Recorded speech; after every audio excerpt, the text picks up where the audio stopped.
Frostbite by Tim Sonsky. We're continuing our deathbed interview with former Gestapo officer Anton Schroeder, a self-admitted war criminal who continued with his own private campaign, hunting Jewish civilians in Italy after the Nazis surrendered to the Allies in 1945. Upon receiving the medical prognosis of having terminal cancer with less than 30 days to live, he agreed to an exclusive interview regarding his time during the war. We left off discussing abandoned Nazi wartime operations. From what I understand, not even the Fuhrer was aware of your final assignment in Switzerland? Tell us more about how the project, codenamed Frostbite, ended. Never ended. Just delayed. The greatest soldiers were those who would never tire. All of Europe would hear the stomping of their boots as they marched over a sea of the dead. It was horrific, beyond comprehension. We were afraid, so we sealed them away. But God save those who unearth them. They remember their orders. What were their orders? Never die.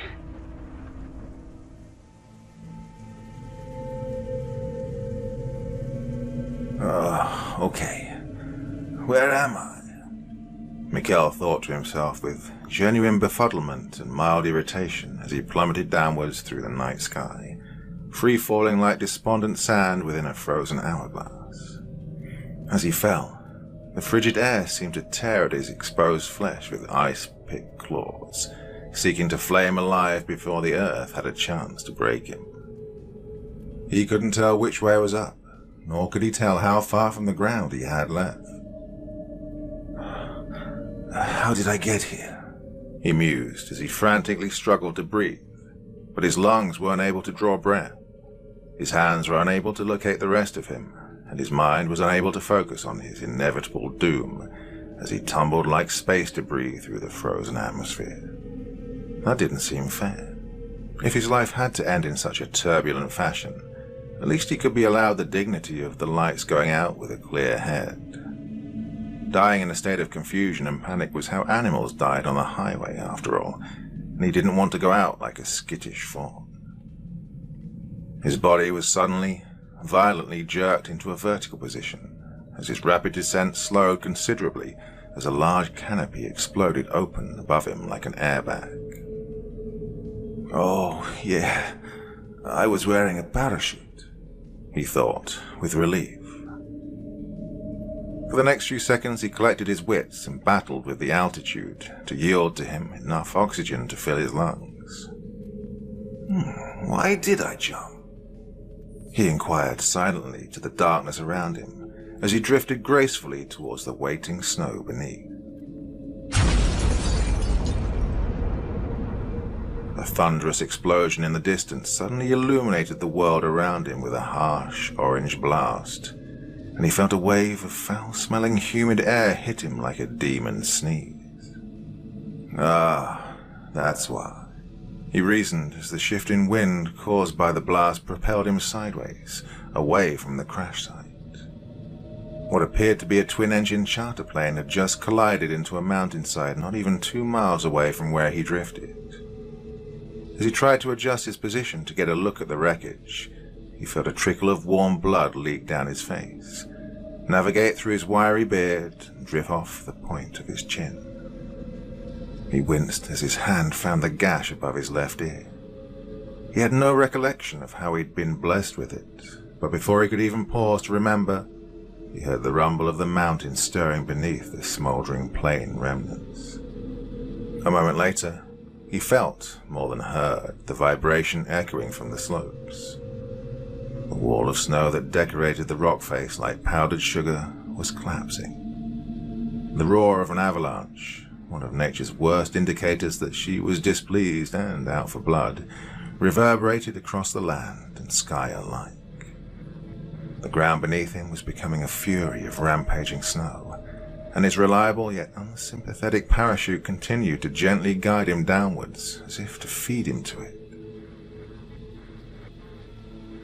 St. Moritz, Switzerland. Sven conquered the wooden stairs leading to the cocooned bunk room 3 at a time. After roughly shoving the floor hatch open, he hit the lights by reaching across the carpeted floor and flicking the switch on the surge protector and turning on each spotlight positioned over the bunks with a mute blast of blinding illumination like a nuke exploding.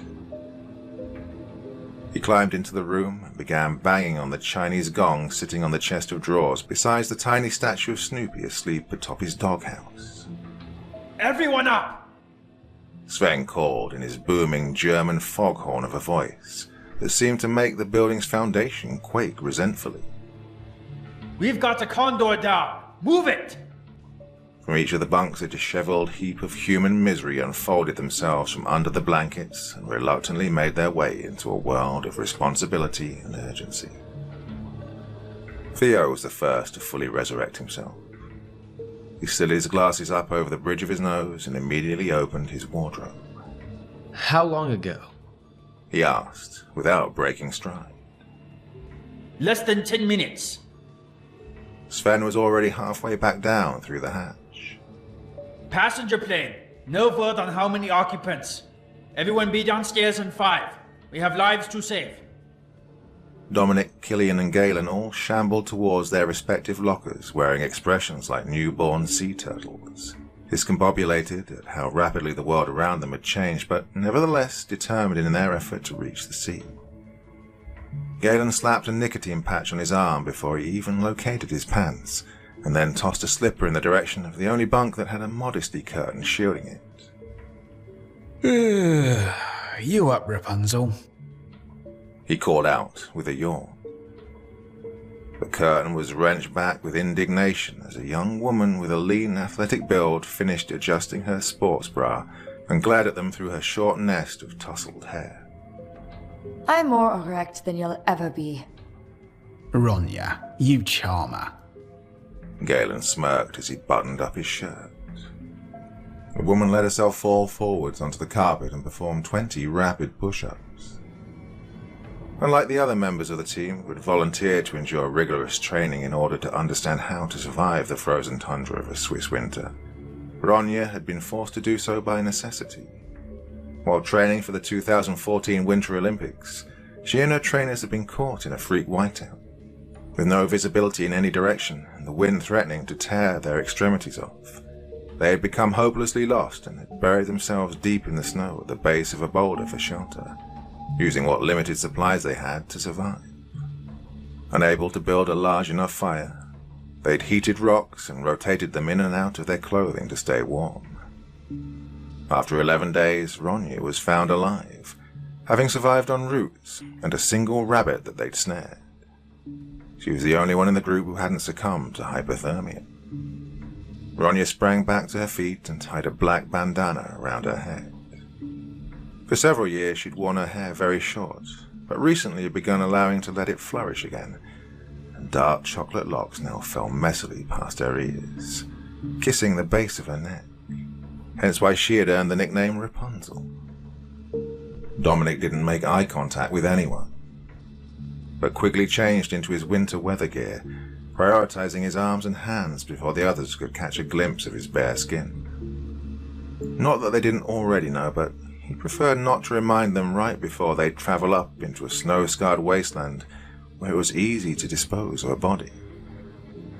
Once all dressed and down in the garage, Sven gathered them into a huddle as far away from the generators as he could, so their dull, life-providing roar wouldn't devour his words. Air traffic control reports that they have lost contact with the charter plane as it was flying towards Pisbonina. Several witnesses reported spotting a burst of fire atop the mountain peak. Seismograph readings show a massive avalanche due to the crash. It is doubtful that any passengers in the plane survived, but some may have bailed before the condor kissed the rock. If they are up there, it is our job to find them. Hold on. Galen interrupted.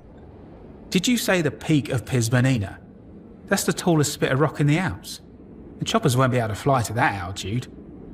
9, but they can get us close. Sven counted as he raised his wrist to check his locator watch. Everyone in sync? Now. As a group, they all set their watches.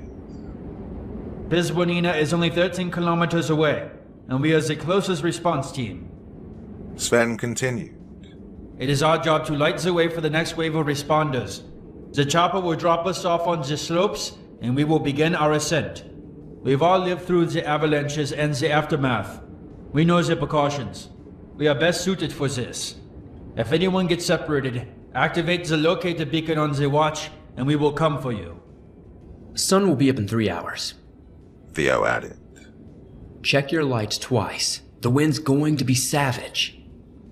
Ronya and Galen left the garage first and tossed the team's climbing gear into the back of the snowcat. Killian, Dominic and Sven followed with the medical supplies, flares and rations. Theo brought up the rear with the radio equipment and ludicrously oversized snow goggles holding his glasses in place. When are you going to switch to contacts? Dominic asked as they all piled into the extended cab. Once they become impossible to lose. Theo replied as he wiped the front of his goggles with a gloved hand. Sven started up the off-road truck and put it into drive, but right before he was able to pull out onto the road, a police car squealed to a stop in front of them, lights flashing. The fuck are you getting pulled over for already? Ronya snapped to Sven from the front seat. Out of the passenger side door tumbled a young woman, who clumsily straightened herself up again and ran towards the front of the snowcat, arms up and waving hard. Sven would have ignored her if he hadn't recognized the burly officer who emerged from behind the steering wheel. "Hold up, Sven," Officer Kelvin called out, and walked up towards his window. Sven popped his door open. Kind of in a hurry here, Cal. "Heading out to the crash site, I expect." The man adjusted his hood as the paralyzing wind tore at his jacket. Every minute counts. Sven tapped at the steering wheel impatiently. "I have a tag-along for you. She's an archaeology student stationed at the Seismic Research Center." Kelvin gestured towards the young woman. No room for tag-alongs, students or otherwise. Sven started to shut the door. She can hitch a ride up with the daylight responders. Please. The woman climbed up on the caterpillar wheels and knocked at Ronya's window. Her panicked German heavily accented with the casual American chirpiness that Sven couldn't stand. "It's important, Sven."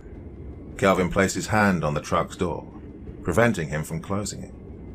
Ronya rolled down her window. The young woman wore razor-thin eyeglasses, a sterile grey lab coat under a thin blue jacket, and a snow cap with the logo for Munich's football team. It was clear she had dressed in a hurry and was leaning as far into the cab as she could to warm her hands by the heater on the dash. Her skin was the color of mocha, and she had long stringy hair so black it overwhelmed night sky behind her. American. Hello. She shivered. Her German was clunky at best. Ronya rapidly spoke to her in what little English she knew. The young student let out a big grin of relief that at least one of them could understand her native language. A heat bloom under the snow. A hidden cavern opened up after the avalanche. Ronya translated quickly. She's been sent to investigate. Says she knows exactly where it is and there could be survivors hiding there. There's no room in the cab. Sven interjected. I'll sit with the cargo, Dominic volunteered. but she needs warmer clothes. I'll be right back. He opened the door and ran back to the garage. The young woman immediately climbed in and slammed the door. Lola, She held out her hand awkwardly to Killian.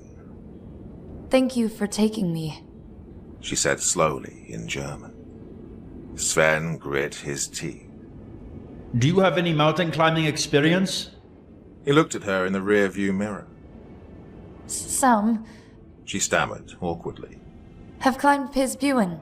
We'll stay in your shadow. He rolled his eyes at her poor sentence structure and turned back to Kelvin. I can't be responsible for her safety if she slows us down. I wouldn't be here if it wasn't high priority, Sven. If there's anything of archaeological significance in that cave, The Institute wants to be able to say they were the first to reach it. Something up there is giving off a heat signal. It's better we find out what it is quickly. Kelvin turned to look back at Dominic as he returned from the garage carrying 2 more layers of jackets for Lola. How's the goose stepper been behaving? He's been fine, Cal. Sven said impatiently as Dominic climbed into the cargo area. We have a chopper to catch. Don't turn your back on him, especially with the American here. Don't forget what he did to that Pakistani woman. That was a long time ago. We've got to move. Sven slammed the door and floored the snowcat around the police car and out onto the main road, the treads throwing wet slush high up behind them like white ash from the heart of a raging incinerator.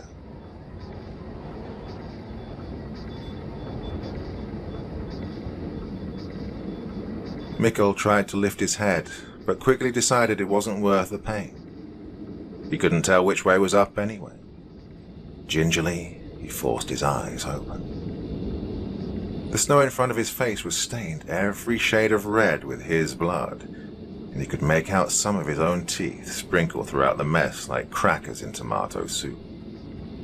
He took a mental reading of his physical condition. He could feel his lower body, which meant his spine was intact, and he could take a deep breath without choking, which meant his lungs hadn't been punctured. His body was still harnessed to the parachute which had initially saved his life, until it had rapidly filled with snow upon his landing in the avalanche's path and dragged him down the mountain with less dignity than a dog when it ran its ass along the carpet. He tenderly shifted his upper body, testing each limb to make sure nothing was broken. But there came a sudden raw spasm of pain that shot down his arm, and he concluded that yes, something definitely was wrong. He fished his penlight out of his boot with his good hand and, rolling sideways as much as his body would permit, he noticed that somehow his right hand had become tangled with his parachute cords at some point in his ride down the mountain. One of his fingers had been torn off, and everything from the wrist to fingertips appeared to be broken and mangled. He vomited up what was left in his stomach and maneuvered himself onto his back. He couldn't afford to stop moving and fall asleep. Setting the temperature aside, he was convinced he also had a concussion. He grimaced as he pulled his pocket knife from its protective holder inside his jacket and began cutting away at the cords that bound him to the chute with his left hand. His whole right arm wailed in pain as he tried to sit upright, and he cradled it in his lap like a rag doll. He knew the hand couldn't be saved, so there was no point in trying to build a rudimentary cast, but he couldn't afford to allow it to continue bleeding out. Shoving the knife's holder in his mouth, he swiftly cut away another 2 fingers that were hopelessly shattered to make it easier to bandage the bloody appendage with his scarf. Mikkel half-crawled, half-dragged himself across the snow and curled up beside a fallen tree, freshly torn up by its roots from the onslaught of snow. He had to keep warm until help arrived. His mouth and jaw hurt badly with the sensation of freshly broken teeth, but he had a feeling the shattered hand and amputated fingers were shortly going to overpower him. Rescue would come soon, he tried to comfort himself. The next moment, the savage howl of a wild animal tore its way through the icy wind and invaded his private, silent anguish. He lifted his head and paused as the howl came again.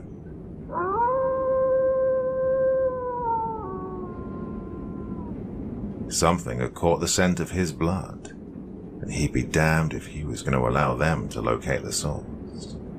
Not yet, anyway.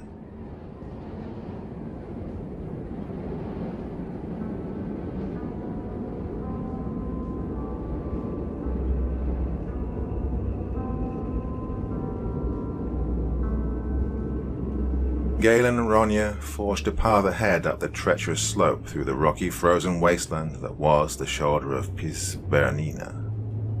Theo followed directly behind, attached to the tow rope, followed in turn by Killian, Dominic and Lola, each spaced out along the guideline with Sven following along at the end to make sure no one was left behind. With the helicopter at full capacity, The pilot had unloaded them just shy of 12,000 feet up the mountain, along the North Ridge. The blaze of the original crash had finally been subdued by the high-altitude winds, and was barely noticeable anymore against the night sky as the team focused their attention on reaching the peak. How many people have died on this mountain? Lola called out to Dominic in a stilted German as they trudged through nearly knee-high snow. Well, until tonight, not since the 70s. He shouted back over the wind, pausing to look over his shoulder. Plenty of injuries and accidents, though.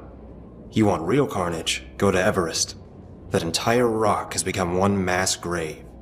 The Piz Mountains don't even crack the top 10 deadliest climbs. How many times have you climbed this? Lola paused to catch her breath. To this height? Only once on a training mission. Dominic halted. Are you doing alright? Not enough time on the Stairmaster. Lola chuckled, her voice muffled behind her thick scarf. I'll make it through, though. Will we need oxygen? I'm not going anywhere near that height. Dom assured her.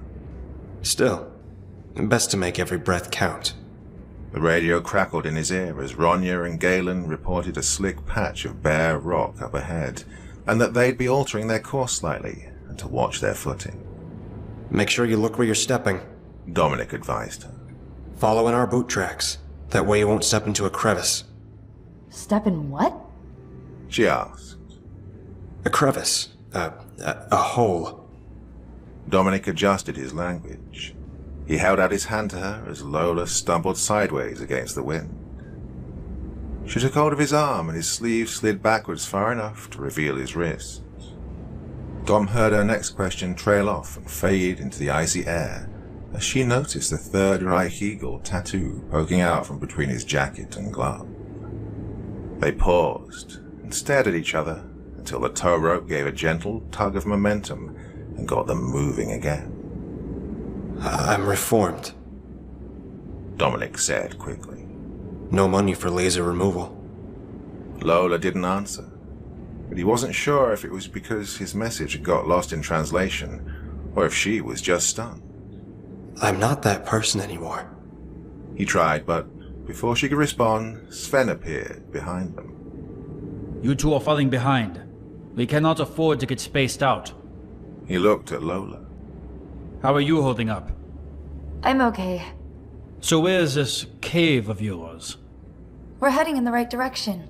She responded, nodding to a spot somewhere up the slopes that only she could recognize. Dominic turned around and made to catch up with the others, but he couldn't help but notice the feeling of her eyes lingering on his back, trying to make sense of what she'd just witnessed imprinted on his flesh. He'd felt that stare before. A cocktail of shock and disgust and judgment that seemed to deafen him with its silent bellow. He hated that stare, but not nearly as much as he hated himself. That crash site couldn't appear on the horizon soon enough.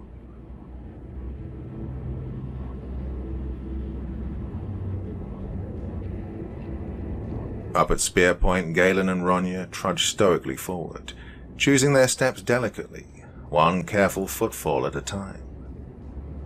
It wasn't only their lives that depended on sure footing, but the lives of every member of their team that followed on the tow rope. Ronya paused and adjusted her goggles as she caught sight of something in the snow ahead of her.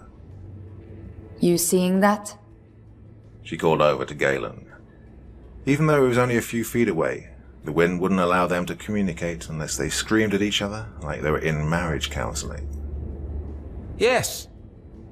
Galen responded and squatted down to examine the imprints in the snow. Are those actually tracks? Fresh tracks? Ronya asked. Looks like.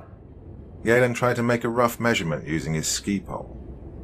Too big to be a rabbit, too small to be human. You know what they look like to me? Canine. Exactly. How? There wouldn't be any wolves this far up. Maybe we're not the first to make it for the crash site. Maybe someone else brought their dog and it wandered. Theo trod his way forward next to them. Animal prints? He asked, shining his light forward to illuminate the snow before them like a footpath. More than one dog. Ronya stated as Theo's flashlight beam caught several more sets of tracks. No, it was more than several. There were dozens. It looked like a stampede of animals had trotted past. It's a whole dog park's worth. This was recent. Galen stood up. The wind has had time to blur them and not erase them. Killian came up behind them then, and the tow rope began to collect limply in between them. We can't cluster together. Theo spoke up. Let's keep moving. Did anyone think to bring the Luger in case they circle back? What's one narrow gun barrel going to do against that many targets? Ronya asked. More than our flashlights would do. We only pack the flare guns. Let's not worry about wild animals until we have to. The crash site is the priority. He began moving forward again, cutting a line through the strange footprints with his own. Ronya followed a moment later. Then Theo waited for the rope to go taut before he began walking after her.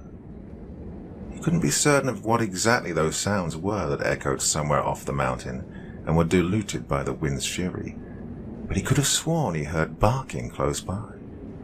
The kind a hunting dog makes when the prey is close. From the end of the convoy, Sven heard Galen's status report over the radio. Copy that. Everyone be aware that we may not be alone up here. He paused a moment to kneel down and adjust his bootlaces. When he straightened back up, he glanced behind him and nearly choked on his own breath.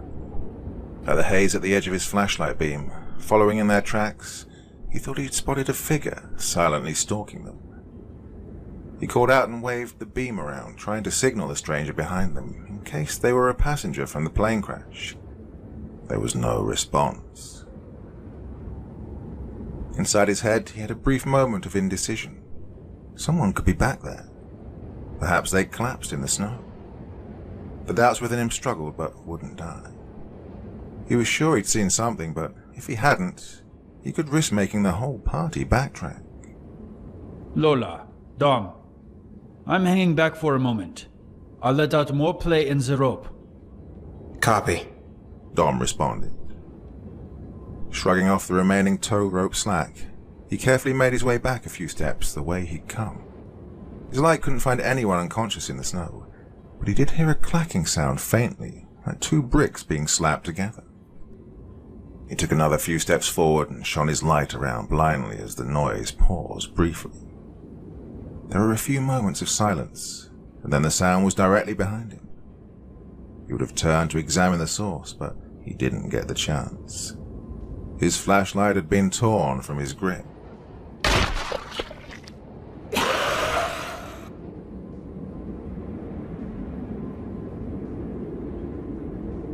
I can see the crash site. Galen reported from the front. The sun was finally making a shy appearance, and he could see a clear path to the smoking rubble, perhaps only a half-mile away further up the slope. I can't see any movement. Sven, you copy? We're nearly there. Lola spoke up via the radio. I hate to interrupt, but the cave is maybe 100 or so meters to our left. Galen and Ronya paused their climbing, waiting for Sven to answer, but no reply came. I can do it. Dominic offered. No, I will. Ronya volunteered. In case there's climbing required, I'm the best option. That sound good, boss? She asked Sven via a headset again. No response came. Ronya unhooked herself from the tow line. Keep going. She slapped Galen on the back. Something's up with Sven's radio. I'll figure it out. She waited patiently as Theo, Killian, and Dominic all trudged past her as they continued their way towards the crash. When Lola reached her, she hooked herself to the young woman's belt with her line. Detach yourself and follow me. Just point me in the direction of the cave. She glanced over Lola's shoulder to see the tow rope disappearing into the early morning mist as the sun's first light made contact with the snow. How far behind is he? Ronya asked the tag-along. Lola shrugged. He said he was hanging back. Ronya rolled her eyes. She couldn't afford the time to wait for him to finish his shit squad and catch up. She wanted to get to the alleged heat source as soon as she could so she could regroup with the others. Lola detached herself and the rope fell limply to the snow, the slack being dragged forward by the momentum of the others. Let's go, Michelle Obama. Ronya prompted her and began to forge her own path across the tundra. She was born in Chicago. I'm from Annapolis. Lola clarified. Yeah, I visited Yale once. The students called me Eva Braun, so shut the fuck up. Okay. Lola replied meekly.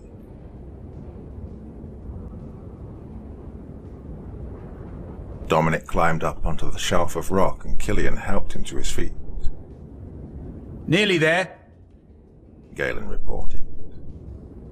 From their vantage point, they could clearly see the charred remains of the rear of the plane. The tail was propped up sideways at an angle, sticking up out of a fresh crater of dirt and rock like a cigarette butt in an ashtray. Theo, best place a call to headquarters and give them a status update. If we can't find anyone, we can call off the second team before they even start climbing. Theo sat down and began to fiddle with the radio when a muffled scream came from the direction of the wreckage. Holy shit, we have a live one. Galen cried out. Let's move. Dom, you wait here for Sven. Galen, Theo, and Killian began to furiously climb hand over foot towards the plane before Dom could respond. Sven, come in. You hear me? We may have survivors up here. Dominic spoke into his headset. Their team leader didn't reply. The young man glanced back down in the direction of their tracks. He couldn't make anything out beyond the end point of the slack rope. He felt an impact deep in his gut, like he'd been impaled. Oh, fuck. No. He frantically began tugging on the rope, reeling it in desperately. There was no resistance whatsoever, so he knew what he was going to find before it reached him. The end of the rope appeared before him, coated in a dark stain of frozen blood. The end sheared clean off, as if it had been chewed through.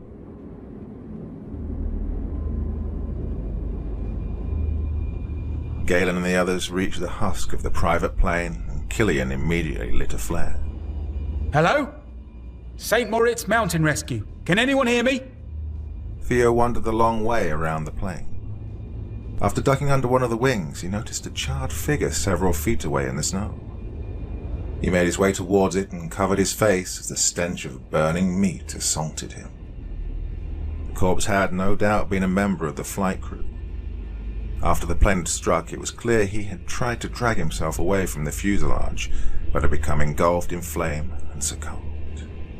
He could make out the path where the poor man had dragged himself desperately away from the crash. One dead here. He called out. At least two over here. Parts of them anyway. Galen shouted back. It looks like they were rejected upon impact. Who was screaming then? Theo asked, and then he paused. He bent forward to examine the corpse more carefully and rolled the head partially with the back of his glove. The bright color of white bone and red flesh jumped out at him amongst the black char like a rotten spot on the flesh of an apple. Something had been gnawing on the flesh of the body after it was already crisp. What kind of animal would do this? He muttered to himself in astonishment. He turned around to see two figures walking up behind him. The first one was Killian, who had clearly caught sight of the corpse as well. He assumed Galen was the second, following directly behind him. But half a moment later, he realized it wasn't. It was something else entirely. He made to cry out, but knew as he drew breath in, it was already too late. The thing grabbed Killian from behind, wailing in that same inhuman pitch as the scream they'd heard from the path below. And fresh crimson blood splattered the snow in every direction.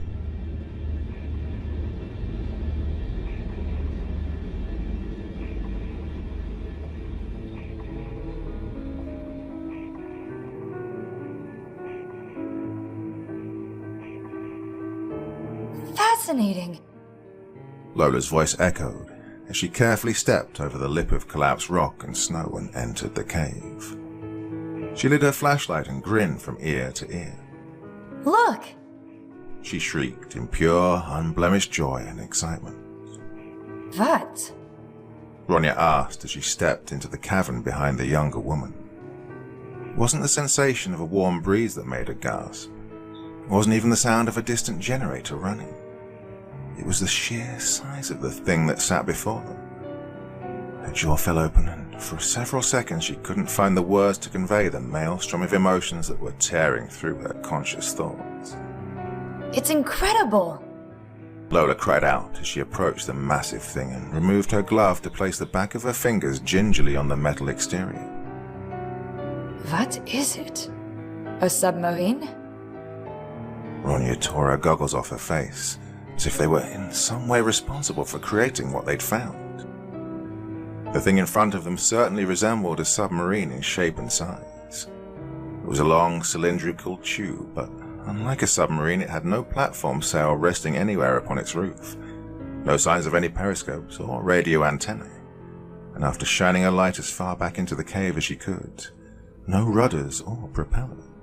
Lola was marching back and forth along its side, examining the hull for any type of opening. It definitely shares the same type of design, but this thing would sink like a cinder block underwater. It was clearly meant to be stationary. How could anyone have moved it up here? Ronya asked in astonishment as she danced her flashlight beam up and down the exterior. From what she could see, the roof of the craft had less than a foot of breathing room between itself and the cavern's low ceiling. Maybe it was built here. Lola shrugged. But what is it? A bunker of some kind? Like a bomb shelter? I doubt it.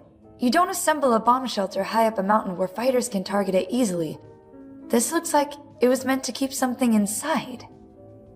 Like a prison? Ronya glanced at her companion. Not sure. Let's find out. Her footsteps reverberated through the darkness as she walked deeper into the cave. It's definitely giving off heat. She added, almost absent-mindedly. There's an engine of some kind running inside. You can hear it, like a furnace in an empty basement. Ronya paused as she thought she heard a shuffling sound behind her at the entrance of the cave.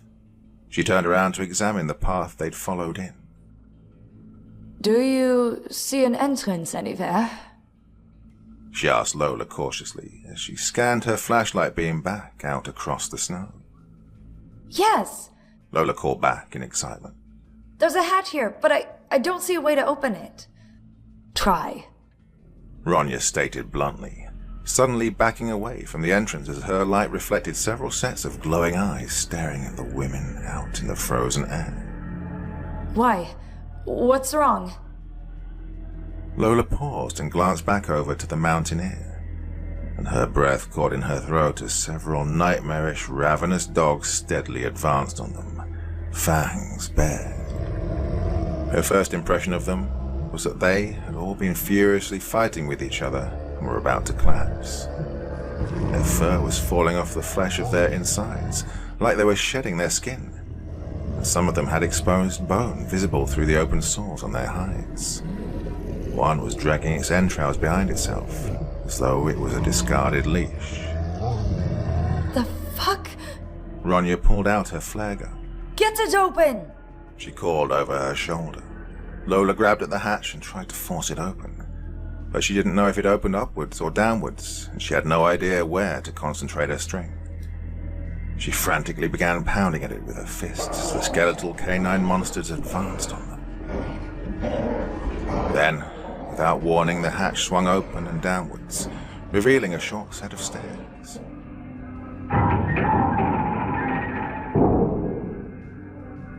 A bearded man with his arm in a makeshift sling poked his head out and called to them. "Get in, quick!"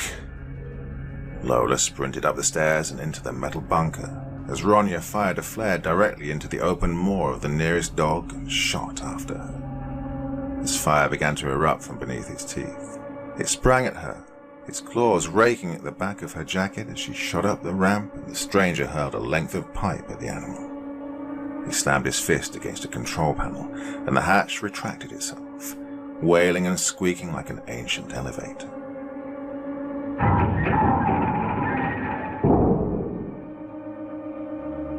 As the door sealed itself and the three were cast into complete darkness, the sound of the ragged dog creatures outside clawing at the metal assaulted their ears and echoed loudly up and down the length of the empty hull like the sound of a falling guillotine.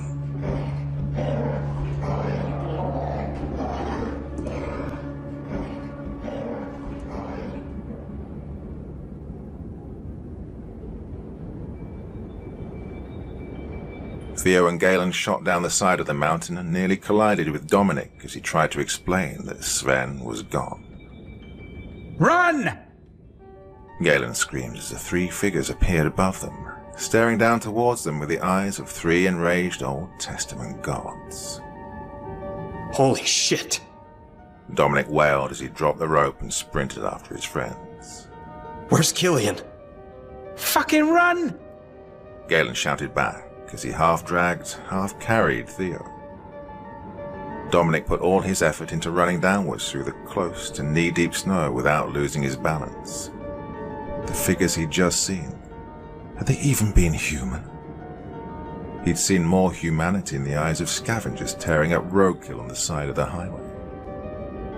Their flesh had been a fleshly grey colour, and each of their mouths had been agape with teeth bared as though they were sharks emerging from the depths to ensnare their prey.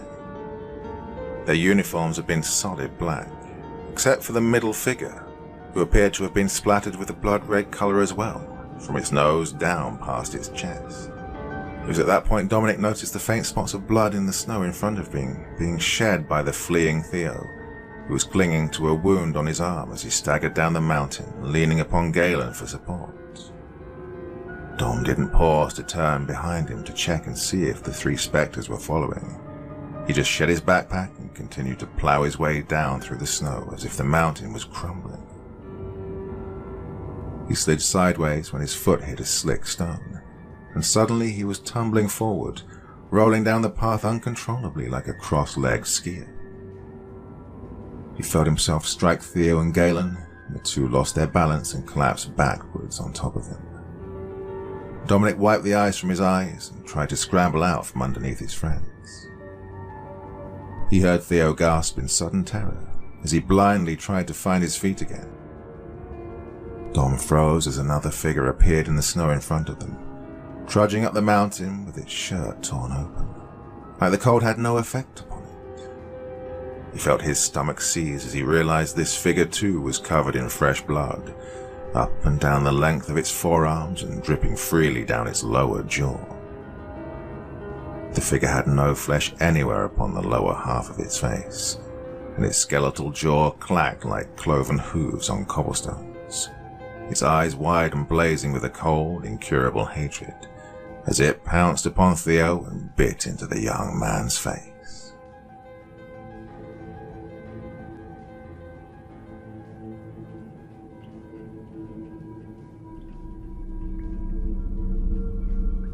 The first thing Lola became aware of after the hatch slammed shut and they were pitched into darkness was the horrific smell. The potent, sickly rotten meat and bile stench that assaulted her senses was so intense she immediately started gagging, as if the odor had solidified and stuck in her throat. Christ! Ronya coughed. What the fuck are we swimming in? A faint electric light flickered into existence, and the women found themselves standing in an uncomfortably small foyer type of room that branched off to either side of them. The floor was grated steel and the walls were absolutely plastered with bloodstains, hunks of decomposing flesh and sharp, crisscrossing lines of fingernail scratches. The bearded man turned and raised his good arm and flicked on a second light in the corridor behind them, which could only comfortably accommodate one person traveling down it at any one time. Claustrophobic spaces, airtight hatches. It really was like a submarine, Lola concluded. "I'm sorry about that," the man spoke in a haggard voice. The generator barely has enough power to operate the lights and the hatch mechanism at the same time. I heard you two outside and had to kill the switches to open the door. Ronya instinctively put herself between Lola and the stranger. Okay, and who are you? Are you from the plane crash? The man began walking away from them and down the corridor as he responded. Yes, I bailed before it hit the mountain, and I was carried down the slope. Ronya and Lola followed him cautiously, both women holding their hands up to their faces to block out the wretched, decomposing flesh smell. How did you end up here then? Ronya countered. Why did you climb back up the mountain, back towards the crash? Especially with a bad arm. Those things were hunting me, he responded as they entered what appeared to be some kind of assembly room, where there were tables and metal benches. A single candle had been lit and several blankets had been removed from overhead compartments and spread out across the floor. They look like dormer ones to me, but they're clearly more than that. He sat down upon one of the benches and fiddled with the control panel by the candlelight. They can't see very well, but the smell of blood brings them right to you. I think the avalanche triggered something on this vessel, kick-started it like a defibrillator would a heartbeat and released them out into the cave. They must have dug their way out from there, and then the others followed. Hey! Ronya slapped the control panel to get his attention. Slow down. You didn't answer my first question. Who are you? How many were on that plane, and where was it headed? The man sighed and turned around to face her with an exasperated expression. Is that information really more relevant than the situation we're in now? Maybe not, but I'll decide. Ronya glowered back at him. Your plane caused this mess and risked the life of my team by dragging us up here. Your German is decent, but you're definitely not from around here, so where the fuck were you going? The man's good hand slowly, lightly subconsciously, drifted over and hid itself in his jacket pocket defensively, and for the first time Lola was concerned the man may have been armed. My name is Mikkel. I'm from Denmark. There were 6 of us on the plane, 4 passengers, 2 pilots.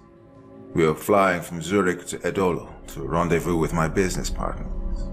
You chartered an Eclipse to fly you over the Alps? Ronya reeled in disbelief. No way whatever you were doing was legitimate. Mikkel ignored her interruption. There was a dispute aboard the flight. A few shots were fired, and when I bailed, everyone else on board was dead or dying. Now, can we please focus on those things out there? I need to contact my team. Ronya responded dismissively. I'm not going to be able to get a signal in here. Your team is already dead, Mikkel said with the sensitivity of a snapping turtle. The fuck did you just say? Ronya grabbed the man by his bad shoulder and slammed him against the metal wall. As he winced in pain, Lola intervened. Wait a minute. You said before that the others followed the dogs out of this cave. What did you mean? You haven't seen them, Mikkel hissed, and Ronya dug her fingers into the meat of his damaged arm. Need to show you something then. Ronya! Lola cried out, and the older woman reluctantly released him with more spite in her actions than grace.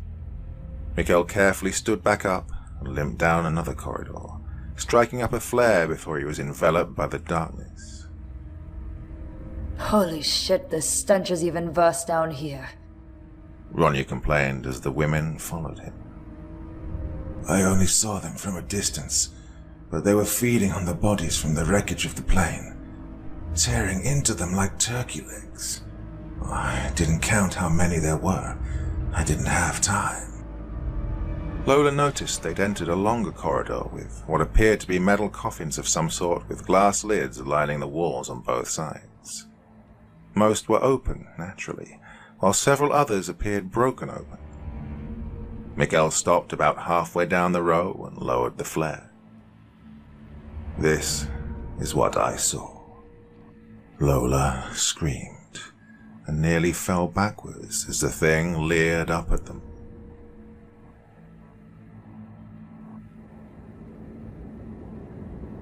Dominic's lungs burned with the rapid intake of frozen air as he tried to keep up with Galen's long strides.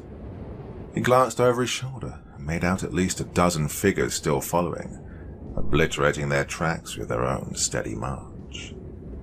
The nightmarish figures didn't appear to be moving any faster than them, but they didn't look like they were tiring either. Galen, we're not going to make it, running like this. Dominic called out to his friend. We're going to collapse from exhaustion.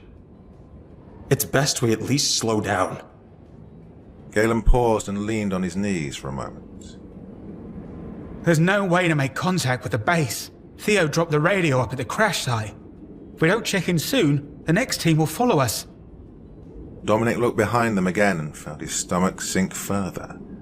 The group of cannibalistic soldiers hadn't changed the pace of their strides, and somehow the deadly silence in which they moved themselves forward seemed more terrifying than any taunting, furious cries they could have been shouting at them. In fact, the only sound at all that came from their group was the clacking of the loose jaw of the one that had attacked Theo. It just tore into him. Dominic's mind reeled, remembering what had happened to their teammate. I mean, what are they? How did it tear into him so savagely? It was like it wasn't even human. Like he was a fucking antelope. We should split up. Galen suggested, trying to keep them focused. Maybe they'll split into two groups too, or maybe they'll only follow one of us. Either way, there's a better chance at least one of us can make it far enough down the mountain to signal the others. And what do we tell them? To fucking bring guns. I don't care if they're sick or possessed or just deranged. Just because the cold won't stop them doesn't mean a rifle won't. But do you see what they're wearing? What? Blue sequins? I didn't notice. Galen replied in irritated confusion. They're wearing period-accurate Nazi uniforms from the fall of the Third Reich. That thing that attacked Theo was wearing an Iron Cross. You don't randomly find those types of things on top of mountains. Galen paused and looked back over his shoulder at the marching horde. Holy fuck, you're right. How did I not see that before? Thanks to my past, I kind of have an eye for that kind of stuff, unfortunately. Dominic conceded bitterly. As Galen carefully moved backwards slowly, he began to examine their pursuers with more detail. They're not all dressed alike, though. There's at least one that's wearing practical weather gear. He stated. Dominic took a deep breath before he answered. He was wondering if his friend was ever going to notice. That's because it's Killian.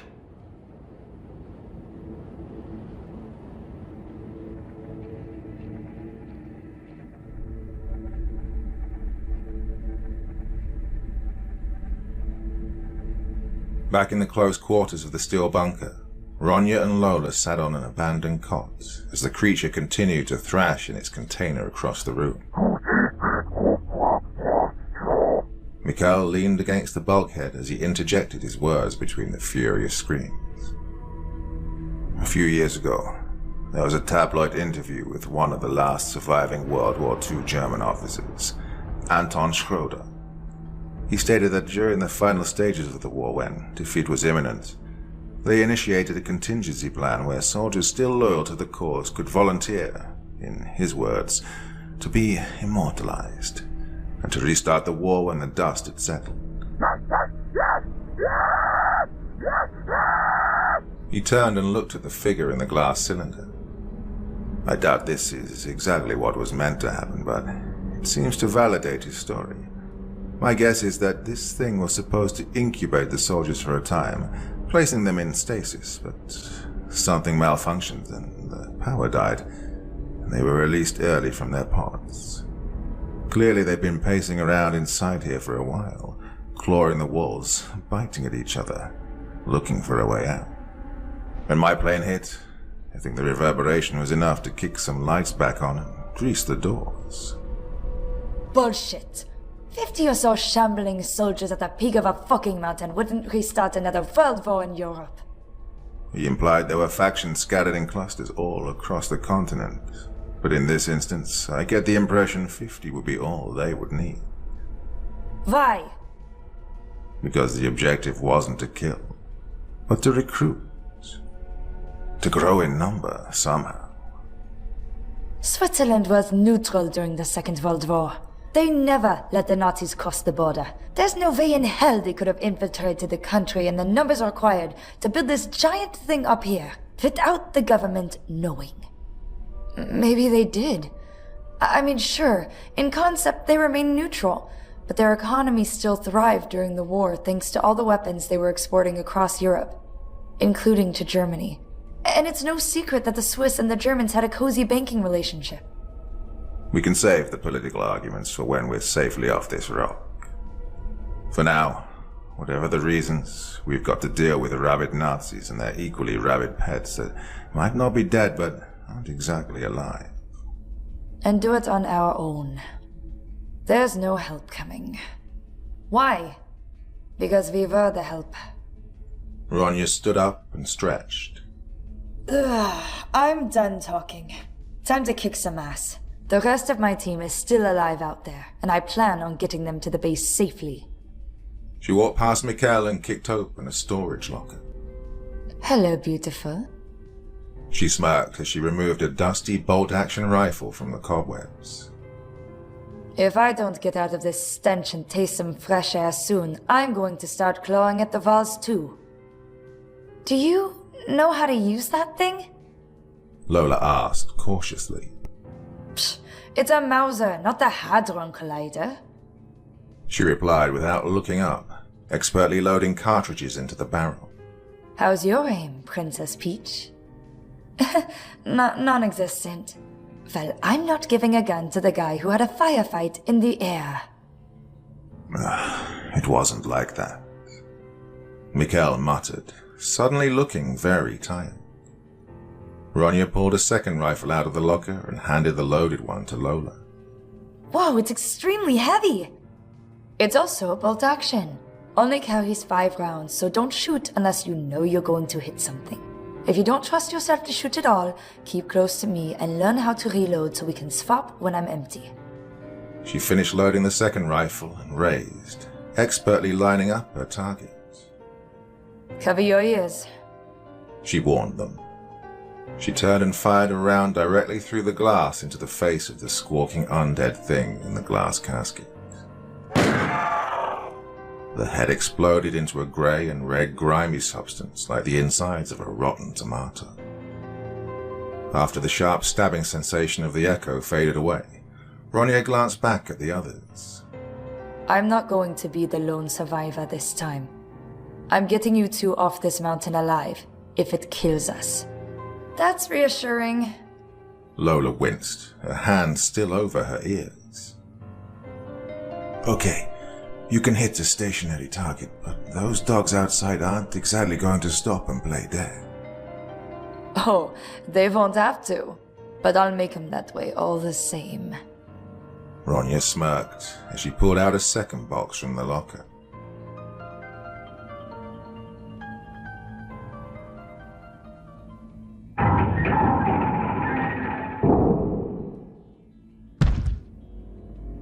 The door on the metal bunker cracked open and the blood-splattered body was dumped outside onto the stone floor with a pulpy splat.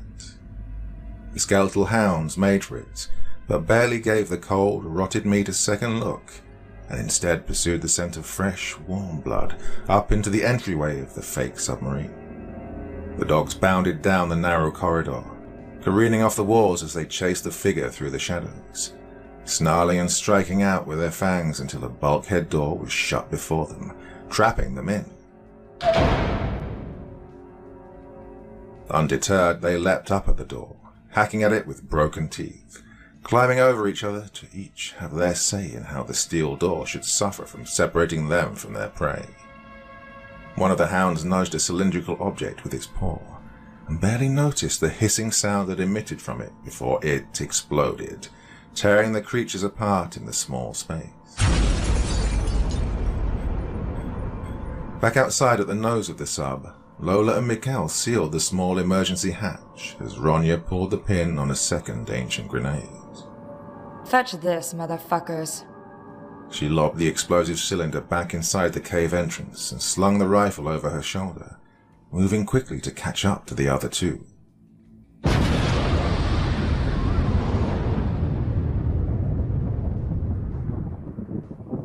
The second explosion didn't displace enough snow to create another avalanche, fortunately, but neither did it succeed in entirely burying the remaining threats. It only took a few minutes for the survivors to claw their way out, just as they had done a few hours before.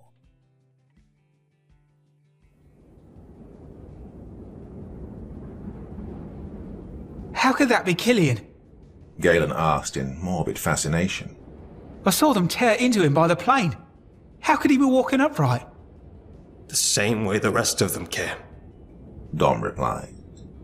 He glanced down the mountainside and noticed how the path they'd forged upon their journey to the peak had begun to maneuver upwards at a steeper angle, meaning they had gravity on their side on the way down. Galen, the path ahead bottlenecks as it gets steeper. I don't think they're smart enough to walk in single file. The two men cautiously navigated their way down the path and took up a position about halfway down the incline. Galen tore off his belt and wrapped it around his knuckles, buckle side out. Dominic pulled his miniature pickaxes from the back of his boots. They were only meant to steady his feet while descending or climbing an icy path, and in his hands they barely looked effective enough to cut into a wedding cake. But they were what he had, and they had to be good enough. Christ, I could use a cigarette. Galen smirked as the first shambling Gestapo shell of a man placed his foot on the descending path. I was just thinking, it's a radicalized group of brainwashed individuals with little to no humanity who hatefully tear into you and infect your mind, resulting in you becoming acclaimed to their ways and welcoming you into their narrow-minded ranks. I fucking hate metaphors. Dominic spat. Fucking A, man. Galen chuckled. The second and third soldier shoved the first one forward, and it fell over onto its back, sailing right past both men as it thrashed its way down the slope. Galen connected his belted fist with the second one as it reached for him and knocked it sideways, causing it to lose its footing. Don't overdo it. Dom cried out. Hold your ground. Don't slip. Two more of the cannibalistic freaks tripped and slid downwards past them, furiously reaching for them as if enraged by the mountain's betrayal. Galen socked two more as they came closer, causing them both to stagger. But the build-up behind them was suddenly too great, and 5 or 6 of them fell forward down the path and fell directly onto Galen, dragging him down with them. Dom shakily tried to stand his ground as another came at him, teeth bared and eyes wide. And he struck out with his miniature axes towards the thing's eyes. He suddenly felt the grip of hands around his ankle, and the weight of one of them as it clung desperately trying to prevent its fall, tugging him down with him. Dom kicked out at it with his other foot, but the ice took him. With a cascade of loose snow, the young man began sliding down the mountainside with the screeching creature still attached to him. Galen fought to regain his balance, and felt the creatures attempting to bite into him all over through his thick clothing. He threw fists and elbows in every direction, determined to take as many of them with him as he could. Then he froze. The mangled face of his friend Killian, eyes gone and throat open, a flap of skin hanging loosely from his cheek, leered down at him as it made to bite into his face. He couldn't process what was happening, and for a solid few moments was completely unable to react. Then the head of the corpse puppet exploded, and the echo of a gunshot reverberated across the mountainside. Get up, you idiot! Ronya yelled at him as she pulled the bolt back on her rifle and chambered another round. She fired a second shot, and another one of the creatures fell sideways, a hole blown through the base of his neck. Galen grabbed the body of a fallen German as it scrambled to right itself, and he forced himself up upon its back and drove his fist down directly into the back of its head, shattering its teeth against the ice. Ronya fired 3 more times and held the rifle out to Lola, who traded off with her for the second one. Reload! A handful of the shambling undead turned their attention away from Galen and made their way towards Ronya and the others. Line 'em up! She called out in glee as she fired another round through the torso of the lead soldier, which shot out its back and took out the head of the one that followed. Galen climbed to his feet. Ignoring his wounds, he began to lash out with his fists, striking at his attackers from every angle. Lola shook in terror as she attempted to reload the cartridges into the first rifle, but she couldn't load half as fast as Ronya could shoot. After she finally managed to slide one into the chamber, Mikkel took it from her quivering hands. He held the rifle out with his one good arm and fired a shot directly over Ronya's shoulder and took the jaw off another approaching German. He pulled back the bolt using his chin and held out the rifle to Lola. Add one more. The next moment, 2 rabid skeletal hounds leapt upon Mikkel's back and dragged him to the ground. Lola screamed, and Ronya glanced over her shoulder. Fuck! She swung about and tried to connect the butt of the rifle with a hound's skull, but they were tearing at Mikkel and dragging him through the snow as he screamed. Ronya raised the rifle and fired the last 2 shots into the hounds at close range, inadvertently putting a round through the man's leg at the same time. Get out of here! Get off the mountain! Ronya screamed to Lola. Wait! Mikkel gasped as he bled out from fresh wounds on his arms and face. With his good hand, he reached into his pocket and tossed a small pouch in the direction of the young scholar. More out of instinct than anything, Lola plucked it up out of the snow before shambling back awkwardly from the dying man. Get it to the authorities. Give the reward to my family. Lola tripped and half staggered, half crawled down the mountainside and away from the carnage. Ronya was swinging the rifle in every direction, furiously smashing at the heads of the Nazis as they closed in around her. The officer with the exposed jawbone bit down upon her rifle as she raised it up to block the toothy attack. Suddenly, Galen was beside her. He slammed his fist through another German's face and then, yanking the utility knife from Ronya's belt, stabbed it directly into Jawbone's eye socket. Join your Fuhrer in hell! Galen sank to his knees and Ronya collapsed beside him as the remaining creatures began to swarm them slowly. She attempted to reload the rifle, but paused when she noticed the bite on her forearm.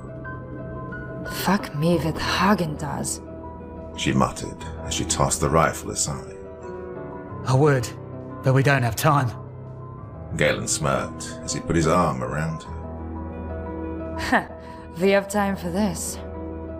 Ronya pulled a crumpled pack of cigarettes from her back pocket and held them out to her friend. You're a fucking angel.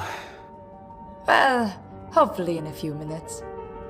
She smirked as she lit them both up. Hey Denmark, you want one? From a few feet away, Mikkel shook his head despondently as his breathing slowed and he watched Lola tear down the mountain and away from them. Hey, sorry about your leg. She stated as she pulled out the remaining grenade. Galen saw it and nodded his head slowly and placed his hands around her. Let's do it. Ronya exhaled a plume of smoke. Hey, do you really like my hair this way? Fuck no. The remaining undead fell upon them as Ronya laughed and pulled the pin.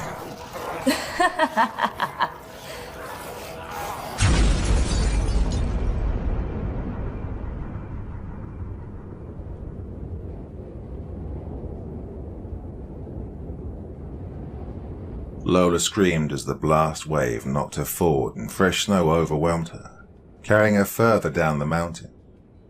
She lost consciousness for several minutes, and when she awoke, she was half buried under the tundra. She flexed her legs and attempted to dig herself out, moving slowly, trying to prevent another avalanche by displacing too much snow. As she managed to free one of her legs, she felt something grab at her from below. She cried out as the head of another undead soldier poked its head up from the surface and bore down on her. She punched at it desperately with her fists as it bared its teeth and snarled. Suddenly, a fragment of rock came down upon its skull, caving it in like an egg. Dominic was standing there over her, a jagged piece of rock in his hands. Are you alright? Something's got my leg! Lola responded in a panic. Dominic fell to his knees and dug furiously through the snow to find the severed upper half of another soldier clinging to her shin. He brought down the rock again and again until the creature's head was liquefied and Lola was able to struggle free. I lost my glasses.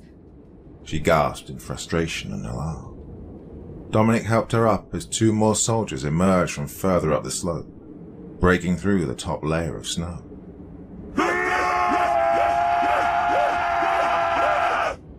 Wait here. Dominic instructed her. He stomped back up the slope and watched as the iron crosses attached to the military uniforms caught the sunlight as they started to stand. He was tired of looking at those symbols. He had seen enough of people proudly wearing them. He brought the heel of his thick boot down and crushed the head of the soldier, before turning, kicking out of the second one as it rose and then stomping his other foot down into its wide-open mouth. The bones snapped like celery stalks, and Dominic wiped the blood from his heels on the uniforms. I'm not propping the Third Reich up ever again. Dom, where are you? Lola called out. I'm coming. He gasped for breath as he made his way towards her. Best catch your breath. We've got a lot of hiking back down the mountains to the helicopter pad. Lola held out her hand. What am I holding? Mikkel from the plane crash tossed it to me before he died. He said there would be a reward. Dom took the pouch from her hand and extracted a small gold cross with bejeweled emeralds glistening along one side of it. Holy shit. Dom held it up to the sun. I've read about this. This looks like... what's his name? Tucker's cross. Found off the coast of Bermuda in a shipwreck back in the 50s. This was stolen from a museum. But the curators replaced it with a fake one, so no one would ever know. Really? Mikkel must have stolen it back from the thieves. Or was one of the thieves himself? Dom suggested. He said he wanted the reward to go to his family. How much is it worth? More than anything else that's ever been pulled from the sea. Dominic stated. You mean to tell me this is the thing that brought us all up here and released the sleepwalking Nazis? Lola shivered. I guess. Can we get moving? I'm extremely cold. Dominic paused and for half a moment considered his options. He knew another way safely off of the mountain. He could leave the city, get the reward for this cross, and disappear. Everyone would assume he'd died with his team. He would have the money to get his tattoos removed, and under a new identity he would never have to worry about people judging him about his racist past ever again. But he'd have to abandon Lola. He could easily do it. Without her glasses, she was practically blind up here. She would never find her way back down before she froze. Dom? She asked again, a tremble in her voice. Yeah, I'm here. He sighed as he handed the cross back to her. Put that back in your pocket. Come on, put your arm around me. I'll get you to the base camp safely. After a quarter of an hour, Dominic paused as he and Lola slowly made their way downhill through the thick snow. There was a team of people on their way up, following their path from the early morning. They're only a few more minutes away. Dom grinned. Come on, the finish line's in sight. Lola didn't answer. Hey, are you alright? Dominic asked as he turned to her. Holy fuck! Lola snarled as she bared her teeth and lunged at him. The young man cried out as he wrapped his hands around her neck in a desperate attempt to keep her at bay. For the first time, he noticed the blood flowing from a wound on her calf. Dominic grappled with Lola, trying to keep his balance and shove the younger girl away from him. If he fell over backwards in the snow and she fell on top of him, it was all over. He closed his hands around her windpipe in desperation, but the lack of oxygen didn't seem to affect her ability to fight back and bite at him. Dominic kicked out and knocked one of her legs out from under her and forced her to her knees. He was almost able to knock her sideways and away from him when the crack of a rifle sounded from further down the slope. Dominic's blood painted the snow around him as the shot tore through his torso and he collapsed into the snow. From the team below, Kelvin lowered his rifle slowly. "That Nazi bastard was trying to kill that girl. Let's get up there quick and help her." The secondary team immediately began to double time it up the slope towards Lola.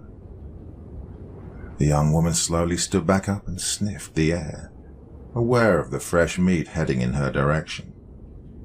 Ignoring the dead body beside her, she staggered forward down the slope towards her rescuers, her eyes glazed and her teeth bared, shambling awkwardly on her unsteady legs, as if hypnotized.